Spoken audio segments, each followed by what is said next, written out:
Good morning आमी ऋतु आमार एक नतून ब्लगे तुम्हादेर सबाइके स्वागत जानाई। ताहले चलो आजकेर दिनटा एखान थेके शुरू करा जाक। आजके सकाल एखन बाजे 7:30 और देखछो रान्ना करछि। सौरभ आजके अफिसे जाबे सेइजोन्नो तो रान्नार ताड़ाहुड़ो आछेई और तार साथे कि बोलो तो मिस्त्री भाई लागबे।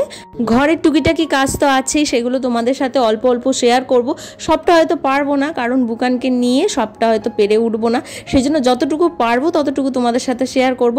और देखो बाइरेटा एकटु करे बेरिये যাচ্ছি, যা গরম রান্নাঘরে একদম একভাবে দাঁড়িয়ে রান্না করতে পারছি না, জানো তো প্রচন্ড গরম এই রান্নাঘরটায়। আর পাখাটা যে চালাবো সেটাও চালাতে পারছি না, কারণ রান্না করছি।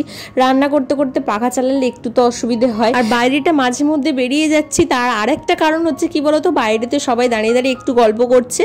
আমাদের বাড়ির পিছন দিকটা প্লাস্টারের কাজ হচ্ছে, সেজন্য রাজমিস্ত্রি এসে গেছে, তো তাদের সাথে একটু গল্পগুজব করছে। আমিও মাঝে মধ্যে শুনতে চলে যাচ্ছি রান্না করতে করতে। আর এখানে দেখো পেঁয়াজটা কেটে নিচ্ছি, পেঁয়াজ দিয়ে একটু তরকারি করব। প্রতিদিন না নিরামিষ তরকারি খেতে ভালো লাগে না, মাঝে মধ্যে মনে হয় একটু পেঁয়াজ দিয়ে তরকারিটা করলে তার স্বাদটা একটু আলাদা হয়। আর যা গরম পড়েছে বেশি রিচ তো খাওয়াই যাচ্ছে না একদম। আর বলতে বলতে দেখো মিস্ত্রি ভাইও চলে এসেছে। আর বুকান এখানে উঠে পড়েছে ঘুম থেকে। বুকান এই সবে ঘুম থেকে উঠলো, আর স্বরূপ যেহেতু এখন এখানে নেই সেই জন্য আমি কোলে কোলে নিলাম। আর স্বরূপও এসে গেছে বলতে বলতে। স্বরূপকে এবার দিয়ে দেবো, দিয়ে আমি রান্নাটা করব। বুকানকে কোলে নিয়ে রান্না করার একটু অসুবিধে, জানো তো। আর দেখো এক এক করে সবাই বাড়িতে চলে এসেছে। এবারে বুকান ওঠা মানে সবাই বাড়িতে চলে আসে। বুকানকে ধরার কোনো অসুবিধে হয় না, সকালবেলাটা আমি রান্না করি আর বাড়ির কেউ না কেউ বুকানকে ধরে নেয়, তো সেই জন্য না খুব একটা অসুবিধা হয় না। আর কদিন ধরে টুকিটাকি কিছু সবজি পড়েছিল, সেই সবজিগুলোকেই আজকে সমস্ত কিছু দিয়ে একটা তরকারি বানিয়ে নিচ্ছি। কিছুটা বেগুন, ডাঁটা, পটল এই সব পড়েছিল, তো সেই সব দিয়েই একটা তরকারি হচ্ছে। আর এখানে মাছ তো হচ্ছেই, মাছের ঝাল করব।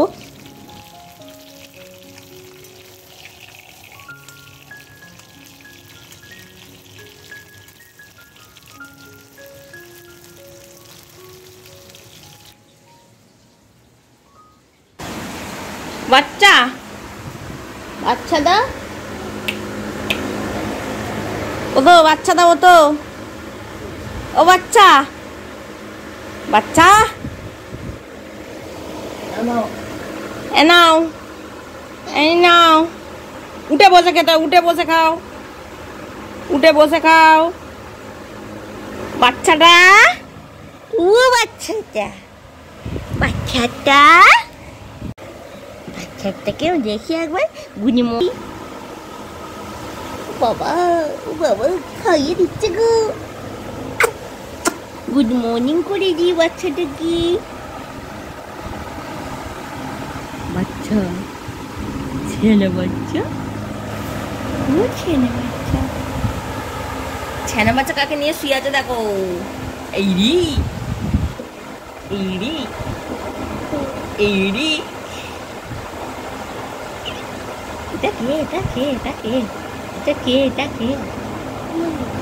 আর এখন অনেকটা বেলা হয়ে গেছে, এখন বেজে গেছে প্রায় 11:15টার মতো।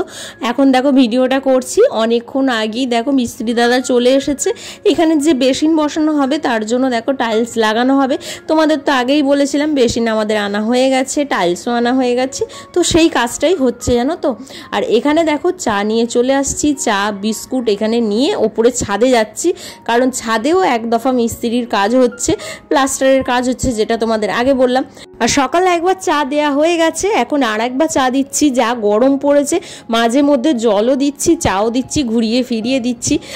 টাইলস বসানোর আগে দেয়ালটাতে চিপিং করেছে, কারণ দেয়ালটা তো আগে থেকে রং করা ছিল, সেই জন্য বললো চিপিং না করে টাইলস লাগানো যাবে না। তো ওরা যে নিয়মে কাজ করে সেই নিয়মেই কাজ করছে। আর আমি এখানে বসে বসে দেখছি যে আমার ঘরটার কি অবস্থা হচ্ছে। এটা পরিষ্কার করতে না আমার জীবন শেষ হয়ে যাবে, বুঝতেই পারছি। আর এই কাজটা শেষ হতে হতে সন্ধে হয়ে যাবে, বলেই দিয়েছে সন্ধে হয়ে যাবে। সেই জন্য সকালবেলা আমি একবারে গা ধুয়ে নিয়েছি, চান আজকে করিনি। সমস্ত কিছু পরিষ্কার করে তারপরে চান করব। এখন কিছু কাজ নেই সেরকম, ওই জন্য বসেই আছি। সমস্ত কাজ কি বলতো সন্ধ্যে থেকে আরম্ভ হবে, চলে যাবার পর, তারপরে ওর কাজ শেষ হয়ে যাবার পর আমার কাজ আরম্ভ হবে। আর বিরক্তও লাগছে জানো তো, সকাল থেকে এইভাবে বসে থাকতে একদমই ভালো লাগে না। কিন্তু যেহেতু আমার নিচে এই একটাই ঘর, তোমরা তো দেখতেই পাও, আর কোনো অপশান নেই, সেই জন্য আমাকে এখন বসে থাকতেই হচ্ছে। কোনো কিছু কাজ আমি এখন আর পাচ্ছি না। আর বাকি যে টুকিটাকি কাজগুলো ছিল সেগুলো তো সকালেই করে নিয়েছি। আর দেখতেই পাচ্ছ অনেকটা টাইলস লাগানো হয়ে গেছে। প্রতিদিনের যে টুকিটাকি কাঁচাগুলো থাকে সেই জামা কাপড়গুলো আমি কেচে ফেলেছি, ওপরে ছাদে চলে এসেছি শুকনো করতে দেওয়ার জন্য। আর ছাদে এত রোদ্দুরের তাপ যে মনে হচ্ছে কখন নিচে চলে যাব, মাথা ব্যথা যেন ঘুরছে, কারণ অনেকটা বেলা হয়ে গেছে জানো তো, এখন প্রায় 1টা বেজে গেছে আর প্রচণ্ড রোদ্দুর ছাদে।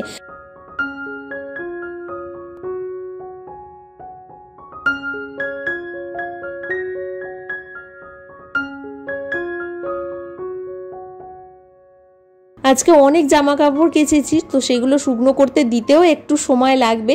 তো শুকোতে বেশিক্ষণ সময় লাগবে না, কারণ মেশিনে কিছুটা শুকিয়ে নিয়েছি আর কিছুটা তো এখানে রাখলেই শুকনো হয়ে যাবে। সেগুলো আবার তুলতে হবে, গুছোতে হবে, অনেক কাজও আছে। আর চানের ব্যাপারে এখন বলতে পারছি না কখন চান করব, কারণ ঘরদোর পরিষ্কার করে তারপরেই চানটা করব।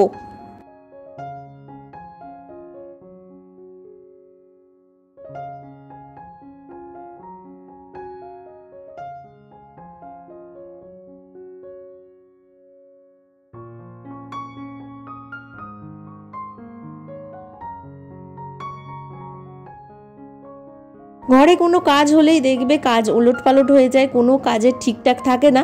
তো আমার সাথেও সেটাই হয়েছে, আজকে সারা দিনটাই পুরো ঘেটে গেছে। সেরকমভাবে নিচের কোনো কাজ তো হয়নি, উপরন্ত কি বলতো বসে বসেই বেশিরভাগ সময়টা কাটাতে হচ্ছে। তো সেই জন্য একটু বিরক্ত লাগছে। আর এত ধুলোবালি দেখে না আরও বিরক্ত লাগছে যে কখন আমি কিভাবে পরিষ্কার করব একার হাতে। আজকে সারাটা দিন বুকান আমার কাছে নেই, বুকান না মেজমার কাছে, বড়মার কাছে, তাদের কাছেই খাওয়া দাওয়া করছে, চান করছে, ওরাই দেখাশোনা করছে। আমাকে কোনো টেনশন নিতে হয়নি বুকানকে নিয়ে। আর বলেই দিয়েছে ওরা যে আমরা আছি, কোনো টেনশন নিতে হবে না, তুমি তোমার কাজ নিয়ে থাকো। আর যেহেতু ঘরে এত ময়লা, তো সেই জন্য কেউ রাখতেও চাইছে না, সবাই যে যার বাড়িতে নিয়ে চলে যাচ্ছে।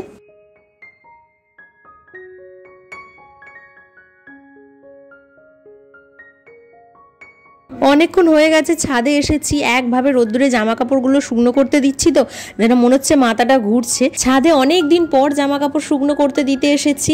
আমি বেশিরভাগ নিচেতেই শুকনো করতে দিয়ে দিচ্ছি, ছাদে আসছি না এই গরমের জন্য। তবে আজকে এত জামা কাপড় নিচে দেবার জায়গা নেই, সেই জন্য ওপরে আসতেই হলো।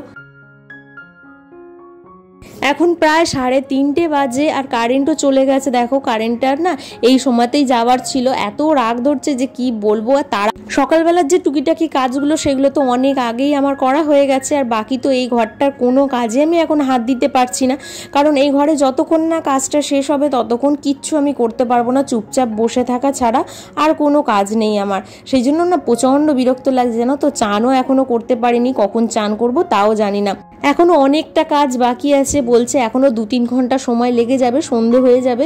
তো সেই সন্ধে অবধি আমাকে বসে থাকতে হবে, সন্ধেবেলায় হয়তো চান করব আজকে, কিছু করার নেই। আর দেখো একটু গ্লুকন্ডির জল করে নিচ্ছি, একটু জল না খেলে গলাটা শুকিয়ে যাচ্ছে, প্রচণ্ড গরম তো। আর ওদেরকেও মাঝে মধ্যে একটু গ্লুকন্ডি করে দিচ্ছি, ওরা কেউ ভাত খাবে না, বাড়িতে গিয়েই তারপরে ভাত খাবে, সেই জন্য মাঝে মধ্যে জলটা করে দিচ্ছি, জলটা খেয়ে যাতে ওরা একটু শান্তিভাবে কাজ করতে পারে।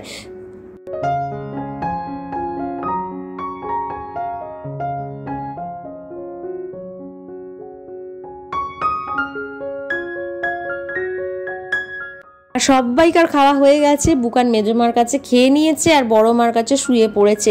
তো বুকানকে নিয়ে সত্যি আজকে কোনো আমাকে টেনশন নিতে হয়নি, ওকে খাওয়াতেও হয়নি, চান করাতে হয়নি, কিচ্ছু করাতে হয়নি, সব কিছু দিদিভাইয়েরাই করেছে। তো দেখো একসঙ্গে থাকলে এটাই একটা সুবিধে জানো তো, কোনো কিছু অসুবিধে হলে তো সবাই মিলে করে, এটা একটা সুবিধে খুবই। তো সেই জন্য একসঙ্গে থাকা খুবই প্রয়োজন, একা একা থাকার থেকে একসাথে থাকা খুবই প্রয়োজন। আমরা বেশিরভাগ মানুষই দেখবে একা একা থাকতে ভালোবাসি, মনে হয় একা থাকলে বেশি শান্তিতে থাকবো। কিন্তু কি বলতো, যখন বিপদে পড়া যায় বা এই রকম যখন সিচুয়েশন আসে না, তখনই মনে হয় যে একসঙ্গে থাকলে কিন্তু ভালো হতো, আমার বিপদে কিন্তু সবাই এসে দাঁড়াতে পারতো। কালকের ভিডিওটা আর কন্টিনিউ করতে পারিনি, কালকের ভিডিওটা ওখানেই স্টপ করে দিয়েছিলাম। আজকে দেখো পরের দিনের ভিডিও এটা। তো দেখো আমার কাজ হয়ে গেছে, সমস্ত কিছু কাজ এখানকার কমপ্লিট। বেসিন বসানোর কাজটা তো রবিবার হবে, আজকে তো হবে না। তোমরা কিন্তু কমেন্টসের মাধ্যমে অবশ্যই জানিও যে এই জায়গাটা কেমন লাগছে। আর দেখো টাইলসটা এটা বসিয়ে এত ভালো লাগছে যে কাজ করতে করতে বারবার চোখটা এদিকেই চলে যাচ্ছে। নিজের পছন্দর জায়গাটা, অনেক দিনের ইচ্ছাটা বেশ আজকে পূর্ণ হলো, বেশ ভালোই লাগছে। তাহলে চলো ভিডিওটাকে আজকে এখানেই শেষ করছি, পরের আবার নতুন একটা ভিডিও তোমাদের সাথে দেখা হচ্ছে। তোমরা সবাই ভালো থেকো, সুস্থ থেকো, সাবধানে থেকো। আজকের মতো টাটা।